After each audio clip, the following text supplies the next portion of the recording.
Hello and welcome everyone to our presentation with picture book author Autumn Radle. We're so happy to have you with us this evening. Thank you so much for joining us. Upcoming, we do have Lyle Blackburn who's going to come join us. He is a cryptozoologist. So if you're interested in Bigfoot the Yeti or Fort Worth's very own Goatman, join us July 29th at 6:30 p.m. That's going to be next week, next Thursday. We'd love to have y'all with us. We will also be interviewing author Micah Archer. She's the author of Wonder Walkers, and she's going to be a few weeks out here on August 14th at 4 p.m. in the afternoon. Don't worry about having to miss anything if you can't make it. This will be recorded later for our YouTube channel, but we would love to have you live and in person. All right. So a little bit of introduction. If you guys have any questions for her, please feel free to post them in the chat and we will answer them at the end of the presentation. And now a little bit about the guest star, the star of the hour, Miss Autumn Radle. So Autumn Radle grew up in the wilds of upstate New York, where she spent her free time exploring the forest and creek behind her house and reading as many books as she could carry home from the library. After winning Shel Silverstein's Sea Giving Tree in Miss Rychesky's third grade poetry contest, Autumn's dream of becoming a writer began to take shape. Practicality won out for a while, however, and Autumn dedicated the first half of her professional life to urban planning and sustainability. She is passionate about helping communities improve and protect the natural and built environment while promoting a better quality of life for all to enjoy. Finally, ready to pursue her childhood dream, Lila Grey Let Go of the Day is Autumn's first picture book and was inspired by her own daughter's struggles to settle down to sleep after a busy day. In her free time, Autumn enjoys hiking in the mountains or spending time with her husband, daughter, two Great Pyrenees rescue dogs, and a rather persnickety cat. Welcome, Autumn. I'll turn it over to you, and we'll come back after your presentation for audience questions. Great. Thank you, Olivia. I appreciate it. I'm glad to be here. And like Olivia said, this is my first picture book, and it was inspired by something that my mom said when my daughter Liliana, so the book is Lila Grey, she's Liliana Genevieve, so I was trying to make a little tie in there. My mom said to me, she can't go to sleep because she just can't let go of the day. She has so much to do, she just can't let go of the day.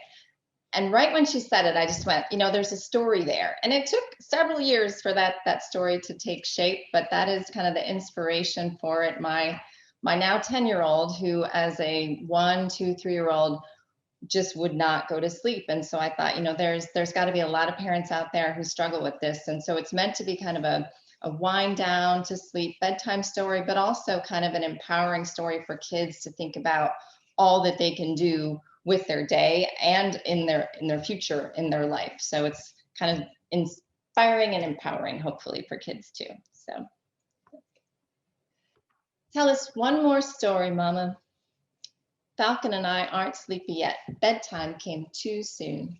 All right, my love, just one more. This is your story, Lila Grey, a tale of marvelous adventure as we travel through your busy day. You began your day as a builder of cities, a creator of plazas and parks, a designer of dreams. You are an architect. Blocks and boards of thick or thin, tall or small, you find value and strength in all. Stack, steady, and slide. Sometimes walls tumble and plans fail, but you keep going, keep trying, knowing success is but one part of your journey. Itching for freedom and fresh air, you dash outside. You slosh across a creek, leaping between the mossy logs and lush ferns you find there. You are an explorer. Dazzled by majestic birch and maple, you slow down and listen to nature's music. A visitor in this forest, you take time and appreciate the beauty all around, and you are careful not to disturb all of those you found. Smooth green snake, red fox, and white-tailed deer, each plays a starring role in their own life's adventure, just like you. Through days and nights, through sounds and sights, through discoveries, big and small, our stories intertwine us all. Sprinting home, you hold tight to the images of your day, now drawn in your memory. Pulling your easel onto the porch, you are eager to capture the wonder of the sun-flecked woods. Sketching, painting, creating, you are an artist. You are bold and expressive, transforming an empty canvas into a bright, magical landscape. Sparkling emerald, shimmering violet, and bursts of lady slipper pink. In these splashes of color, you are inspired. Until a hungry dragon awakes, growling in your empty belly, sending you skipping inside the garden gate to harvest the day's bounty. You are a farmer, plucking snap peas, twisting banana peppers off their prickly stems, pulling up rainbow carrots, and gently tugging cherry tomatoes from their spindly vines. You gather them in the basket of your shirt, grateful because vegetables grown at home always taste better. Bustling into the kitchen, you are a chef today. Stepping onto your stool to reach the counter, you spy Daddy smiling in the doorway. He's happy to be your assistant. You line up the garden's gifts and then step by step, wash, chop, mix, and fold. With Daddy's help, you prepare Lila Grey's vibrant veggie wraps, a fresh and crunchy feast to share. Trading in your chef's hat for Western wear, you gallop across the meadow, a wrangler brave and strong. You are a cowgirl. Singing into the wind, you hear the echoes of children from long ago, celebrating the joy of outdoor play. With no screens, cords, or batteries, you heed the lessons of solitude, how to be alone, but not lonely. The horizon before you, cantering to the melodies of goldfinches and scarlet tanagers, hints of honeysuckle and lilac follow you home. Returning home, you grab your magnifying glass and hike to the pond. Surrounded by summer's spectacular show, questions bubble from your clever mind. Do butterflies have noses? No, but they can smell with their feet. Do frogs drink water? No, they absorb water through their skin. You are a scientist, searching for answers, untangling mysteries, and testing ideas. Your eyes twinkle with excitement, welcoming the challenges and discoveries ahead. Looking up from the cattails and water lilies, you see your neighbor Luca, with his head on his knees and tears on his cheeks. You worry his hurt is too difficult to mend, but you are determined to try. You wrap your arm around his shoulder and you wait. You listen. With kindness and patience, you are a friend, helping him stand tall and believe in himself again. You show that a tender heart is not weak because your empathy is powerful. Hearing my call to dinner, you invite Luca to join us, certain that tamale night would cheer him. Reunited around the sturdy oak table, we share the stories of our day. You are part of a family built on a foundation of trust and forgiveness. Together, we create a home, a place to laugh, to talk, to solve problems, to reflect and be thankful. Wishing Luca good night, you take the helm with the setting sun. Courageous and honest, you are a captain, a leader of the evening voyage. Inventing new quests among the bubbles, you search for mythical sea creatures and protect enchanted treasures from greedy pirates' hands. You spin these masquerades from glittering fantasy until it is time to drop anchor and embrace the warmth of a fluffy towel as you begin to drift towards slumber. And now, my love, my Lila Grey, it's time to let go of the day, to tuck away these memories, hold dear these triumphs, and make room for what tomorrow will bring. Close your eyes and imagine all you will do and all you will see. On your next great adventure, what will you be? An astronaut, a musician, an engineer? Whoever you will be, and whatever you do, keep discovering. Find the joy, be your own hero, and make yourself proud. You are a gift. Thanks. All right. That was a marvelous book. Thank you so much for Thank you. sharing it with us. You're welcome. Okay, so I know I've got a couple of questions, and I know that we have a couple more as well. So one of the questions, because we weren't sure what Lila Grey would want to dream about, what she would want to be, have her dreams shifted since she's gotten a little older? Oh, yes. In the order of importance, she would like to be the president and an artist and a fashion designer. Ah, Yeah. very exciting. Great priorities. I love it. Right. So one of the things that I noticed is the gorgeous, gorgeous illustrations in there.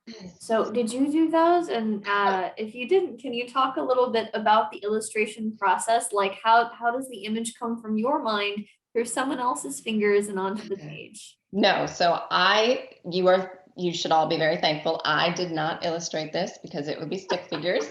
So no, it was, never having done this before and doing it myself, that I didn't have an agent or a publishing house. So I was like, okay, I need to find an illustrator. And so I found one, and she's in Belarus. So there wasn't any sitting down and talking about it. It was like, here's a picture of Liliana, my daughter. Here's a picture of her cat, Tony the tiger. And here's a picture of me and my husband, and try to kind of make it look like us, but not too much. And she knew that, I loved, the book was going to be a lot of nature, a lot of outdoors, because that's what our family loves. And so it was so much better than I expected. And personally, I've come to love the illustrations more than than anything else in the book. And especially of the cat, I'm like, it's my favorite. Like, his expressions and everything are just priceless. So that was, and it only took probably, sometimes even her first sketch, I was like, yep, you nailed it. That was just exactly what I want. And so, because she had the text and she had kind of like my idea of what I think, and she did an amazing job. So if I come up with the next story, she's going to be tops on my list, because I couldn't ask for a better illustrator. So, yeah. She really did a beautiful job. And as someone who also loves cats, I noticed the cat and I was like, I love it. Now I struggled with that because our Tony was an indoor cat, and so I was like, well, and Liliana, my daughter, she's like, but Mama, he needs to be on every page. I was like, huh. Okay, well, we'll just tell everyone it's fictional, and our Tony was always with us inside. So it made for a better story, but I'm sure there's people out there saying, that cat should not be out there. So That is so cool, though, that it was so easy to translate from your mind to the illustrator's mind yeah. and onto the page like that. That's Yes, incredible. it was great. Amazing. Right. So I know the story took a little while to really take shape. Can you talk us through your writing process a little bit? Oh gosh. This was I struggle with whether I should be embarrassed to admit this or not, because I think people look at a picture book, they're like, well, it's a kid's book. That's easy. There's only, 20 pages or so. And it was 2 years. I mean, it really was. I mean, I knew that the broad topic, okay, I wanted to take this girl through her day and kind of show this is how, when you're building, maybe it kind of lights a spark of, I could do this for real. I could be an architect. And so that's kind of what most of the pages are meant to be, aside from like the friends and family, which are just things that we value. But so I knew that I wanted to do that. I knew that I wanted kind of like an empowering, inspiring story, but that also was kind of calming too. And that's why I write better in poetry than I do in kind of regular prose. And so I think that was a bit of a struggle to make not always complete sentences sound like that. And so I was like, I've had this great poem that I'm then trying to like pull into like a verse for a children's book. So I think that took me a long time for it not to sound kind of clunky. And it's definitely, when I read to Liliana, she and I, I guess we don't read like super silly books. And so I'm not a super silly person. And so I couldn't write a super silly book. And so I wrote kind of a book that is more maybe upper level, that won't appeal to everyone. But I thought there's got to be lots of kids out there like my daughter who like love kind of like the big words, because that's an opportunity to say, well, what does that mean? Why did she pick that word? And so that's also kind of, I struggled with is this too in my head, or is it going to be just kind of like this beautiful kind of long poem that people can read with their kids. So that's why it took so long, I think. Trying to like get out of my own way a little bit on there. So yeah. Mm-hmm. Children's books are deceptively layered. Yes. There's a lot going on there.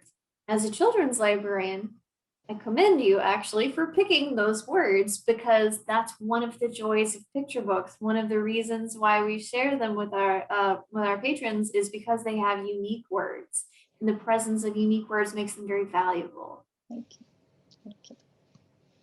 And I did notice the rhyme scheme, because one of the other things that you can play with in a picture book when you're presenting it is the ability to find the rhyming words, talk about like what's the rhythm of the page, that type of thing. So all of those things play in to when a children's librarian is going to pick up a book. That's good. So that is so cool. Thank you for sharing that little window into your writer's process. And since we are wanting to inspire our young people, of course, with the story, do you have any advice for aspiring authors? I think I'd probably go on 2 different tracks there. That if I had to say I had any regrets about my kind of career trajectory, I wish that I would have thought of writing as a practical choice back then, because it was just not even, it didn't even occur to me that I could do that, or that I could do it in a different way, like journalism, something, something that would kind of fit that kind of practical mold, and that maybe mom and dad wouldn't have, had a panic attack back when I was picking a major. So I think that's one thing I would tell aspiring writers, regardless of age, is if you love it, you can do it. You can do this professionally, and you can kind of plug it into different ways, and to talk to people. And that was like, back in my day, there wasn't, I didn't even know who to talk to. So, seek writers out to talk to them, to figure out how they did it. And then if you can't like make it work as your career, because it's certainly, I have other jobs that I do. This is not my full-time career. So if you can't make it your full-time career, you still need to make time for it. And I think that's the struggle with so many adults, parents or not, is just making that time for it. Even if it's just, 5 sentences a day, just write something. Because that's what I find is that, you get kind of in, like, if you put it aside for too long, it gets harder and harder to go back to it. So I try to force myself, even if it's just journaling, like this is just what happened today, or this is what I'm thinking about, or like with my mom, that one sentence like inspired a story. So if someone says something, then I'm like, there's something there, write it down and come back to it later. So to write, you need to write, and you need to take it seriously and really believe in yourself, which, I think that is also a challenge for a lot of us who get kind of, you're in your life and you're doing what you need to do every day, and you kind of forget that you need to believe in yourself and be your own kind of biggest cheerleader. Definitely. So I know that we've got a few more questions. Jennifer, do you have some of those?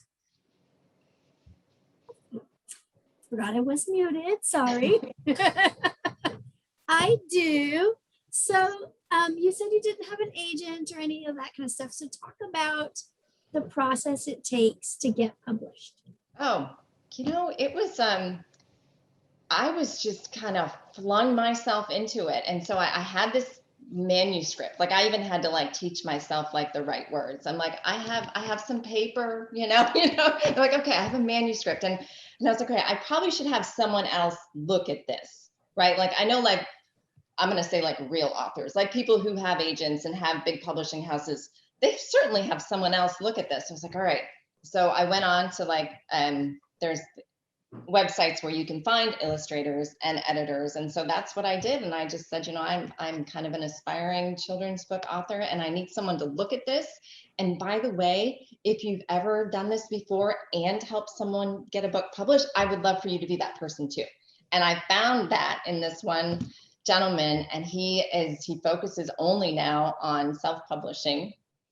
And he edited it for me and helped me again take kind of the poetry and kind of smooth it out a little bit and kind of worked out some of the kinks. And then I am so graphically challenged. I was like, well, that's great. I have words on a page, but how do I make it look like a book? I was like, those are, things that I'm sure other people are like, that's not hard. I'm like, no, I don't know. If it's not like in Word, I'm not sure what to do with it. And so he actually formatted it. And then Marietta, my illustrator, thankfully, she knew how to work the pictures around the text and vice versa. So that was great. And then I sent it off to like a printing company, and that was it. And so it was, it costs some money when you do it yourself. And so, that was also kind of just something I said, this is on my bucket list of things that I've said I've wanted to do since 3rd grade, and I'm going to do it. And even if, I never sell enough books to pay for the cost of illustrating and editing it, that's okay. Because, I did it. My daughter loves it. And I think that was like the biggest thing when she saw the book. She's like, Mama, that's me. I'm like, I know, it's you. So, that's like worth all the money in the world to have her be like proud of me. I was like, oh, I did it. Yay. So, yeah. Are you working on anything new? Oh, well, I started a new job in May. And so I'm in that kind of, okay, work, parent. And like I was telling Olivia, it's like, okay, you need to make time for this because Lila Grey needs to grow up a little. And I need to think, okay, what is she dealing with now? And I think, again, my struggle with being kind of in my head is like, I want her to kind of deal with some challenging things that like my daughter has dealt with at school, whether it's being the bystander to bullying or how people deal with people who are different in various ways. And so I see so much potential there that I want to do that. And then Liliana's determined that I write a book from the cat's perspective. So I'm like, that's going to tap into some silliness. So I'm going to have to dig deep for that one. So, but I'm like, that could be really fun. And then, unfortunately, our Tony the Tiger, when he passed away, she's like, Mama, you need to tell that part of the story too. I was like, oh, I don't know if I can tell that part of the story, but that's a big deal. And we all face it, and children face it differently. And so I think that's a compelling kind of avenue too. So hopefully it may take another 2 years, but hopefully. So I know it's poetry, so it's a little different than, like a long form book, but do you think about kind of a plot for how the story is going to go, or do you kind of just fly by the seat of your pants? Yeah, I am not a fly by the seat of my pants kind of gal. And so, yeah, I do. And I think that's also what takes a long time, is that you can see it go in so many different directions. And then I have that kind of issue where I think I'm a fair, children's book writer, but I'm a really good technical writer. And so that kind of logical, linear part of my brain really messes with my creative brain. And so I'm like, everything should be like, do, do, do, in like a logical progression. And I'm like, but that's not that interesting, And so I have to kind of like work back and say, okay, what would a child actually, how would they process this? How would their mind kind of make those connections? So yeah, I do. I spend a lot of time with pen and paper and scribbling, and nope, that doesn't work, and that does. So I don't usually even get to a computer until I've got, several pages of at least relatively coherent thoughts out there. So yeah. All right. Well, I think that's all my questions as well. Is there anything you wish we had asked? Oh, gosh. No, I think you covered the process and what's next. And yeah, no, I hope that with people read the book that I love when I read with Liliana, just to talk about, each scene and what it means to them. And is that something that they would do? Is that something, that they can identify with? Because I was kind of wanted a broad appeal. And my dad was like, oh, she should have a brother. I'm like, well, Liliana doesn't have a brother, Dad. So he's like, I'm like, because I think that I read to Liliana, we read books about both boys and girls. And so what I also hope is that, parents of boys will think this is a fun book too, because everything she's doing is great for all kids. And so that's what I'm hopeful, is that she's a great role model, obviously, I think, for other little girls, but boys too, because I think they've got friends that are girls that they can also identify with as having that much fun and being that adventurous. So that's good. Well, I think that's an excellent note to leave it on. So if you would like to purchase a copy of Autumn's book, you can pick them up from Monkey and Dog. That is our local children's independent bookstore here in Fort Worth. And their contact information is on the screen. And if you haven't signed up for summer reading yet, we'd love for you to sign up for summer reading and get involved. And we have lots of other author visits and great programs going on at the library. You can check them out on our website at fortworthlibrary.org. So thank you very much. Thanks, Autumn, for your time. We really appreciate it. Thank you.